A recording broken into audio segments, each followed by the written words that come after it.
It's important to keep in mind that the Pantheon in Rome was part of a complex in antiquity, as most temples were, temples that were in sanctuaries, temples that were in fora.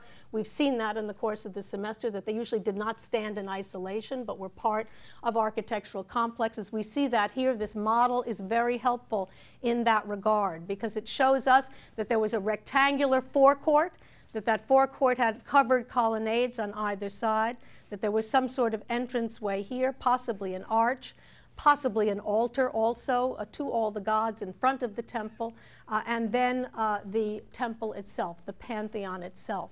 Now, this model is also very useful in the sense that it gives you an idea of what you actually would have seen if you had walked into this complex, into this open rectangular space, and walked toward the Pantheon. What would you actually have seen? Well, all that you would have actually seen was the porch.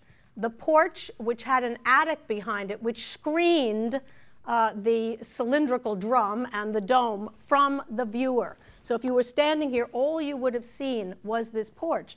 Now, this porch is very traditional. It looks like other Roman temples, the fronts and facades of Roman temples that we've looked at before. It looks like other Greek temples because what you would have seen was the pediment, columns supporting that pediment. It was a typical Roman temple from the front, deep porch, freestanding columns in that porch, single staircase, facade orientation, very different from the Temple of Venus and Roma, much more Roman looking.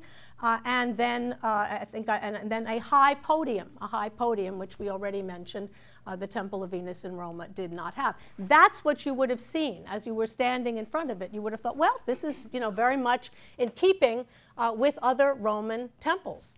But of course, there was a surprise when one walked through the doors, and that is the very essence of Hadrianic architecture. The surprise that one gets when one actually goes from the outside of a building into the inside of a building.